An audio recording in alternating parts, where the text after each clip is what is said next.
स्वागतम रेखा पत्र स्वागतम स्वागतम स्वागतम हिंगोलगंज विधायी का रेखा पत्र स्वागतम स्वागतम स्वागतम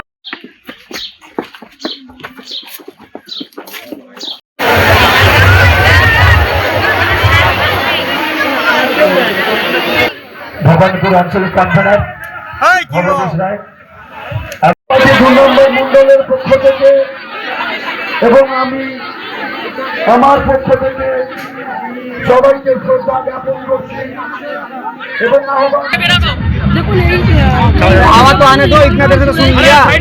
শুধু যে আমাদের এই 2 নম্বর মন্ডলে ভবানীপুরের কিন্তু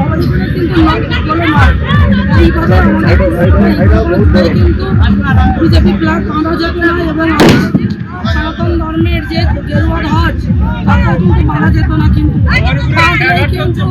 এক বিশেষ সম্প্রদায়ের মানুষেরা গিয়ে ভাঙচুর করতো এবং যারা ভাঙতো তাদেরকে কিন্তু আজকে মানুষ মাথা উঁচু করে মুক্তি দিয়ে নিজের ধর্মকে প্রতিষ্ঠা করতে পারছে এবং নিজের পছন্দের রাজনৈতিক দলকে সম্মান করেছেন এবং আজকে তার জন্য আজকে একত্রিত হয়ে আজকে বিজয় মিছিল পালন করছেন, আজকের বিজয় উৎসব পালন করছেন।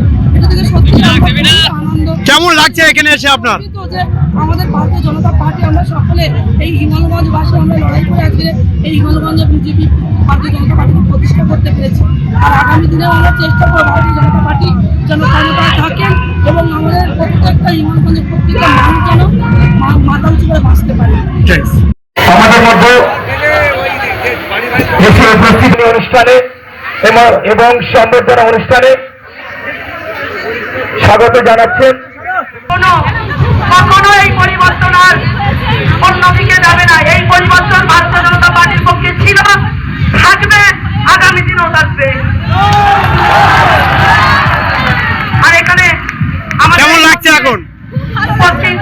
আমাদের সন্দেশকারী বিধায়ক সনদ মহাশয় আমাদের অত্যন্ত প্রিয় এবং আমাদের দাদা সমস্তকে প্রণাম জানাই। আজকে প্রমাণ হয়ে গেল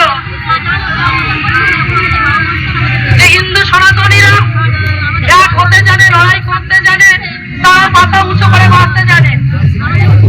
আর আমার শক্তি স্বরূপ বোন মায়েরা, আপনাদেরকে শুধু প্রধানমন্ত্রী নয়, আজকে বর্তমান মুখ্যমন্ত্রী শুভেন্দু অধিকারী মহাশয় নয়, আমিও আপনাদেরকে বলে যাচ্ছি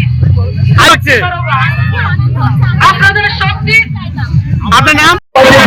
মন্ডলের পক্ষ থেকে এবং আমি আমার পক্ষ থেকে সবাইকে শ্রদ্ধা জ্ঞাপন করছি এবং আহ্বান জানাচ্ছি।